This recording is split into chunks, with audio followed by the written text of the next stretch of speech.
Is Hollywood putting a pause on cancel culture?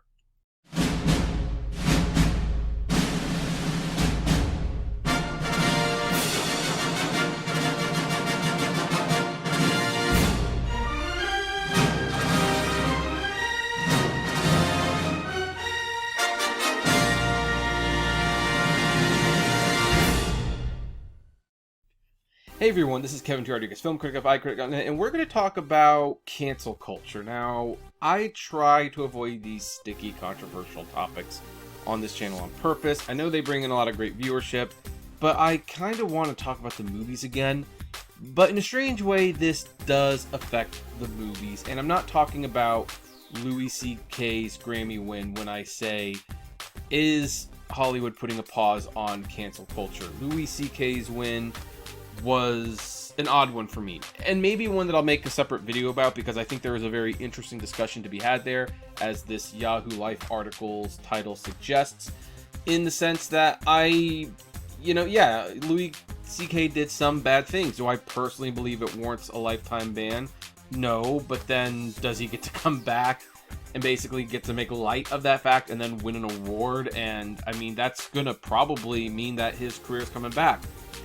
I don't know, there's a lot of nuance there, but again, that is not exactly what we're going to talk about. We're going to talk about a couple other actors whose recent bad behavior has prompted a response from studios, but it's not the response that we normally would have expected.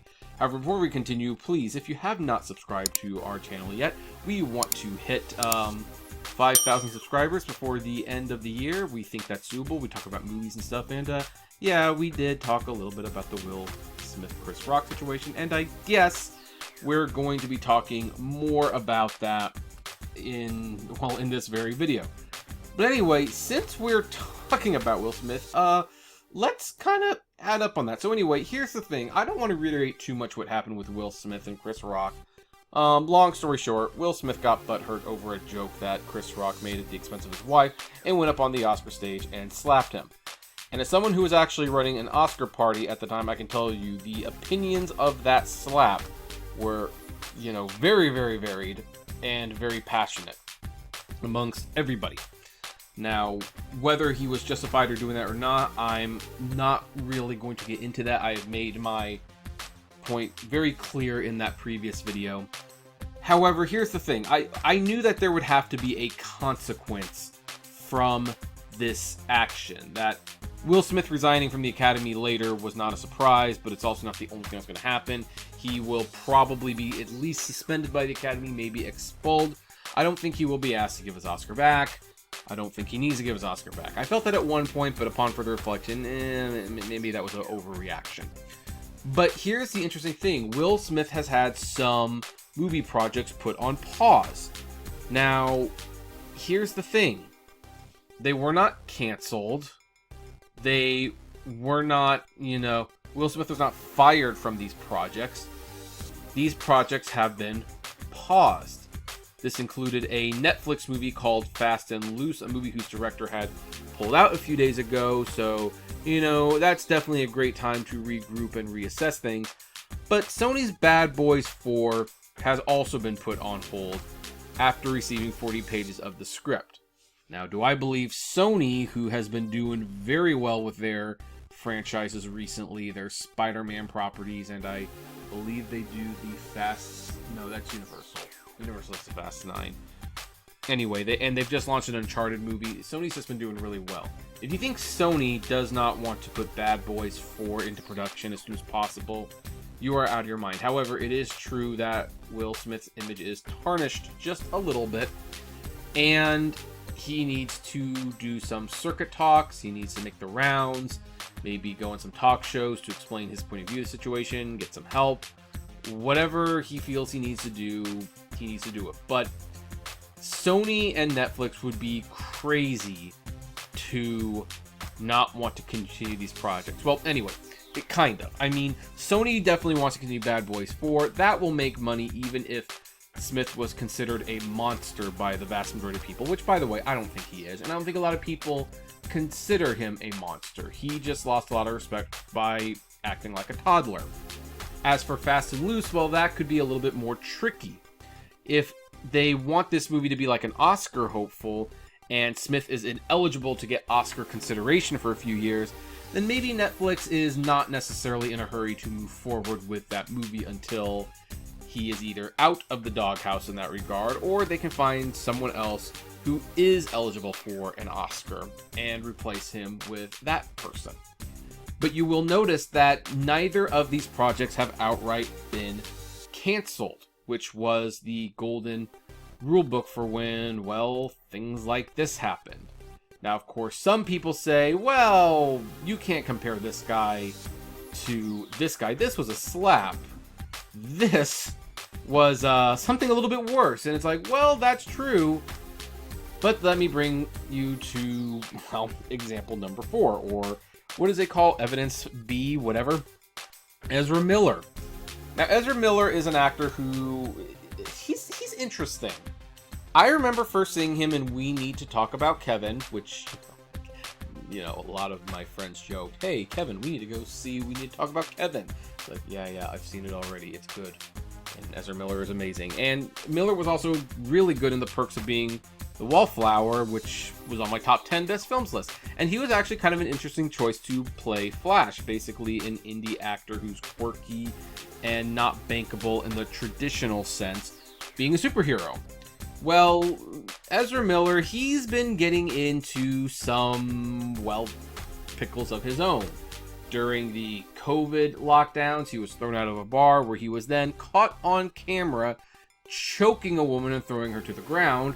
A lot of people thought it was fake. Apparently it wasn't. And recently he got thrown out of a bar. Well, really more than thrown out of a bar. He got arrested because he was being disruptive in a bar in Hawaii.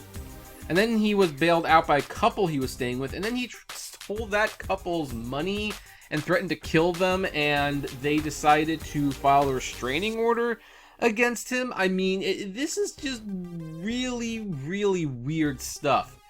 And so there was an emergency meeting yesterday at Warner Brothers about the star's future. And the thing is, this is really unacceptable behavior. And apparently this behavior even went on the set, where he had meltdowns on the set of the movies that he was working on. And here's the thing.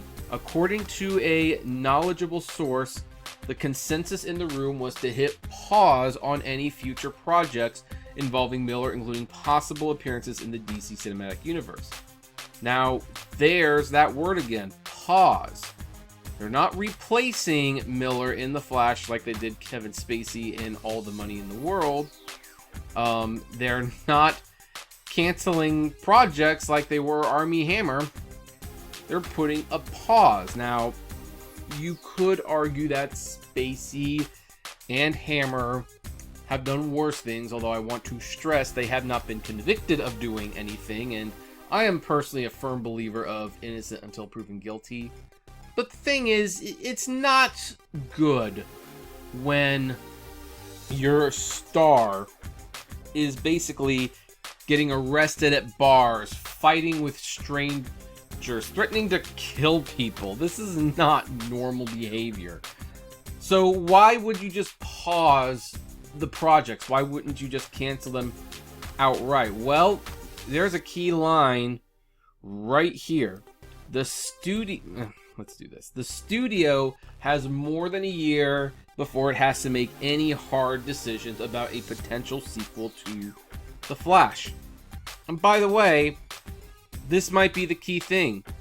You know, when cancel culture really started kicking in, and when the Weinstein effect really had an effect on Hollywood, where people were just being fired and let go, and films being reshot on any accusation that might be true, people, including myself, were wondering how long until this stops happening. Because this is not sustainable. You know, Hollywood people, look, they put on a good show and they put on a face, but as you've known through reading your history books, or maybe even just articles about people summarizing those history books, very few people in Hollywood are moral people. They all have skeletons in their closet. And today's stars are no different. But, you know, here's the thing. Did spending an additional $10 million to reshoot the Kevin Spacey scenes really bring in more money for All the Money in the World. That's a little doubtful. Basically Disney decided, okay, we're not going to reshoot Armie Hammer. Let's just put it out and see what happens. And they basically didn't advertise it. They considered it tarnished meat at that point.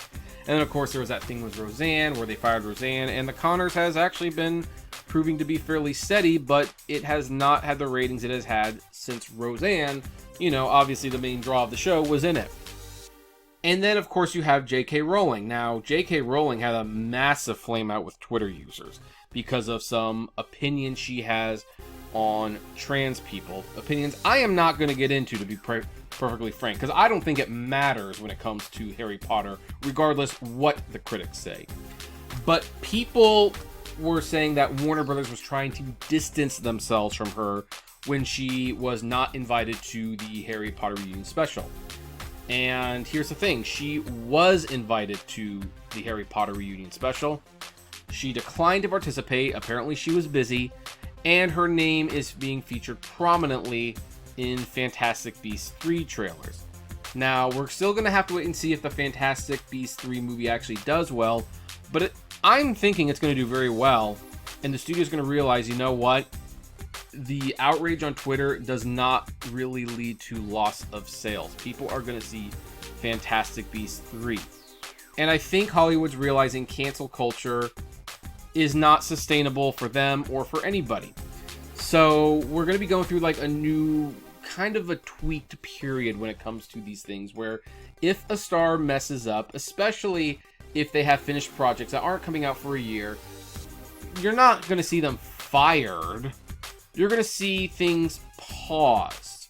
We're going to slow down on projects. We're basically going to wait for people to forget or to move on or to see what happens. And we will reassess it later on. Like, are these arrests going to mean people don't want to see Ezra Miller in The Flash anymore? I don't know. Honestly, if he betters himself and doesn't make a complete butthole of himself until The Flash comes out, and then he makes a statement that he is aware of some of the pain he has caused and he is working therapy and he's better now, then yeah, maybe we move on from this. Same thing with Will Smith. By the way, I think Will Smith, this is the easiest thing in the world to move on from, because make no mistake, it was wrong and consequences do need to be dealt. It was assault. At the end of the day, though, it's a slap. If Will Smith said, I'm coming back for Men in Black 4, like a real Men in Black 4, not like an international version, do you think people are not going to see Men in Black 4? Of course they're going to see Men in Black 4. They're going to see Bad Boys 4 as well. And if they make an Aladdin 2, they'll see Aladdin 2.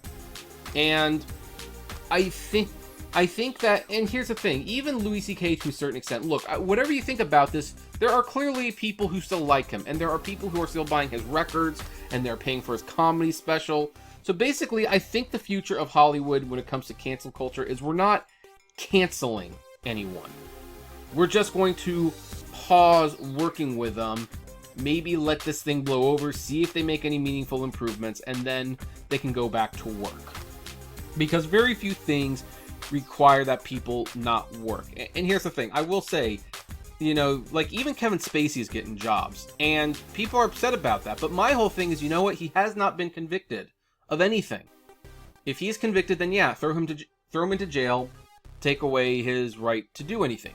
But if he has not actually been convicted, you know, he is allowed to work if people want to work with him. And of course, it is up to you if you decide that that's too far a bridge, that you don't want to pay to see Kevin Spacey in movies, or any of these people really. If for whatever reason this slap was a slap too far, or this is just too disturbing for you, you can decide not to pay to see these movies. But I think the vast majority of people don't care. You know, saying that Hollywood actors are bad people is basically saying, yeah, water is wet. You know, who cares? You know, that is where you get into the separation from the art and the artist. And I think that Hollywood basically realized at some point, we just can't cancel everyone for every little thing they're going to do. So from now on, unless it is a very serious allegation like involving CP or something like that, then basically you're going to see studios saying that they're going to pause their working relationship with said actors. But that's what it is. It's going to be a pause. They're going to reevaluate later on, and chances are later on they will be welcomed back to make more movies, especially if they are considered still profitable.